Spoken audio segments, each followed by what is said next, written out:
Hello.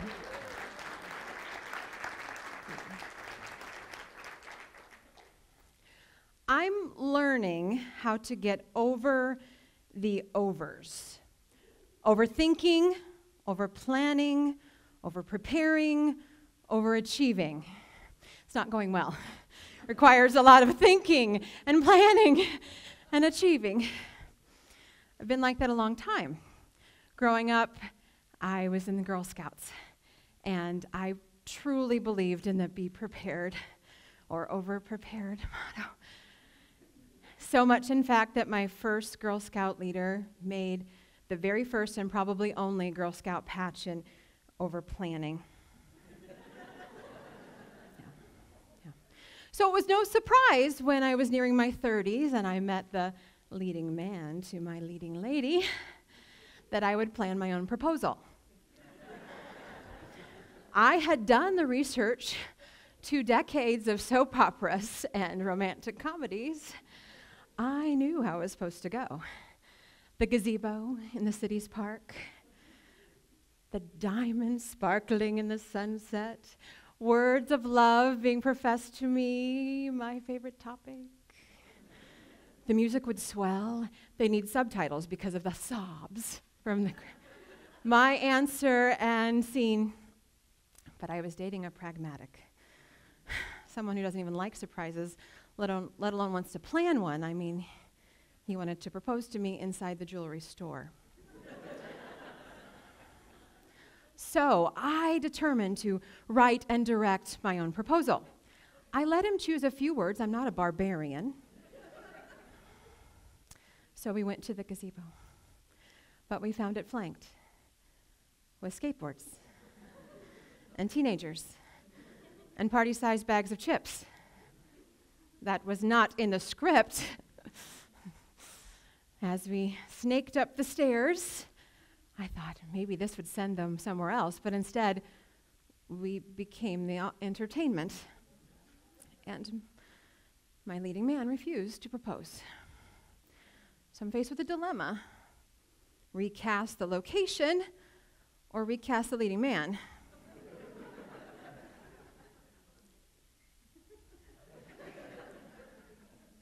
I chose the new location. Dejected, annoyed, disappointed, yet determined. We picked a lakeside about 50 yards down to be fianced. It's a word. So I sat on the bench and I tried to make good things out of this. The little bit of calm ripple of the lake.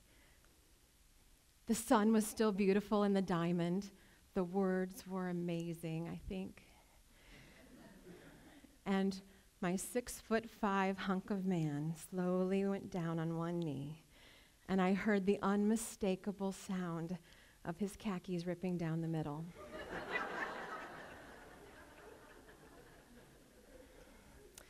He was and is still mortified. I am overjoyed. I didn't need the soap opera story. I needed the story. The funny one, the one that's true, even if he denies it. And if in the lobby he tells you otherwise, I have the affidavits from the teenagers to prove it. This is Murphy's Law with a twist. Anything that can go wrong can be funny. And funny is memorable. It's been almost 2 decades, sparkly ring. And I remember it as if it were this morning. And I laugh, and we laugh. Researchers Dr. Lee Burke and Dr. Gurinder Baines have studied humor for decades and found that the act of laughter or enjoying some humor actually increases the release of endorphins and dopamine in the brain, which stimulates our pleasure and reward. Dr. Burke goes on in his 2014 study to discuss how these neurochemical changes actually increase the gamma wave band frequency in our brains, which can improve memory. Think back to one of your earliest, funniest memories. Can you see the characters, the setting, the plots, hear the dialogue, just as if it happened today? According to the Scientific American, the memory capacity of the adult human brain is roughly the equivalent of 2.5 million gigabytes of data. That is a lot. The average computer is about 250 gig. 2.5 million. By comparison, the Internal Revenue Service, which houses data for over 300 million Americans and many more million businesses, uses about 1.5 million. So my brain is bigger than the IRS. But the IRS has a lot more of my money. These filing cabinets in our brain are so full of images. And the ones that get promoted to the front are either traumatic or comedic.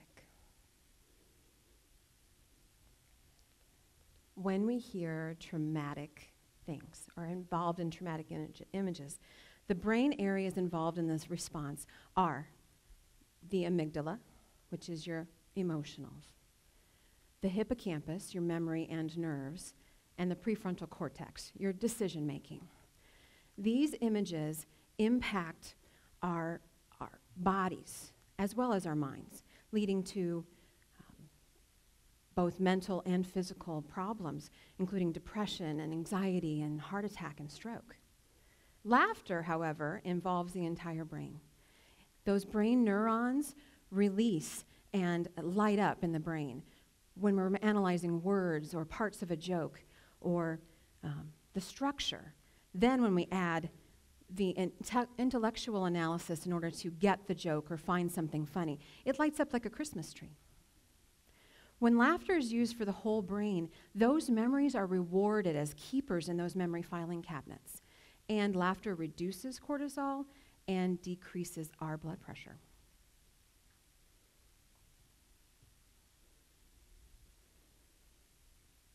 Humor and trauma are not strangers, however. They are not polar opposites either. They are actually needed to balance in your brain as well as in our memory banks.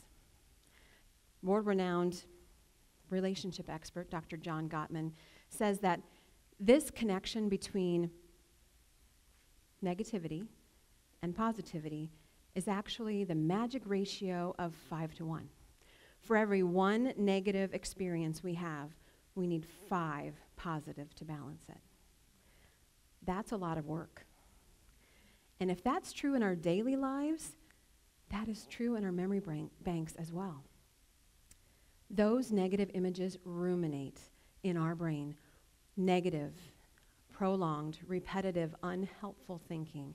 And our brains get stuck reliving those moments over and over and over again. That impacts our mental and physical health. But if we think about our funny memories, those memories increase our endorphins and relieve our anxiety and tension and help us process what has gone on in our lives, as well as attract us to others. Humor cannot fix everything, not even ripped khaki pants. Can. And humor cannot erase trauma. But when we access those memories, if it's clouded in a little bit of humor, maybe it eases those memories. Not everything we encounter, however, will be funny, and it shouldn't be. It's okay. In fact, I'm going to encourage you to throw a party. We're going to throw a pity party for those horrible memories. Okay? I have 2 rules, though. Pity party rule number 1, no guests are invited. This is a solo party. Now, look around the room. There's plenty of people who are pitiful. Sorry. But you can invite them. This is a process you need to do. If they show up, well, that's on them. Pity party rule number 2. There needs to be an expiration date for your party. No, 1 p.m. to question mark. You have to set a time. It doesn't have to be short. It can be. But you have to set a time to process, to heal, to grieve, to move forward. And when that expiration date comes, that does not mean you have to be healed. It just means at that time, in hours, days, weeks, months, you're going to take a step forward into processing that healing. Some have short pity party deadlines and some long. That's up to you. But don't worry, because no one can compare theirs. They didn't come to yours, and you're not allowed to go to theirs. And there's no penalty for ending the party early. That's okay, too. I am currently the president of the International Association for Applied and Therapeutic Humor and a certified humor professional. And I'm still surprised that people think they have to be funny in order to enjoy some humor, when really we just need to be aware of it, find it, seek it, anticipate it. This is no time to add more stress to our lives. This is the time to reduce it. And simply anticipating humor helps us reduce stress by about 39%. So when we go back into our memory banks and we relive some of those fun memories, even the ones that you've seen on television shows or in your movies, those are the ones, the moments we need to relive. Even if you're anticipating the jokes with the actors, that helps us reduce that stress and anxiety. Humor researcher Dr. Paul McGee says that sharing a smile or laughter with loved ones, in person or virtually, actually gives us a natural high. More pleasure than eating chocolate, drinking coffee, shopping, or being given money. So we're going to test that theory right now. Who's got the chocolate? I will also accept cash. It's for science. If we want those memory banks to be full of positivity, we have to live that positivity every day. And we have to know that those scripts that we're writing can have punchlines to them, and that something is going to go wrong. But we have to know that that's okay, and that we'll find the funny either at the time or after a pity party, and we're going to fill those cabinets up 20-1 in positivity. You can do this. You need to. For the people around you, for your family, your friends, your children, your coworkers, me. Create those memories with mishaps and missteps and resilience and laughter. I know what? You over-planners, let's do this. Let's overthink how we can be funny, and we'll find the funny faster. You've got it, you overachievers. May your scripts always have punchlines, and may your khakis always rip down the middle. Thank you.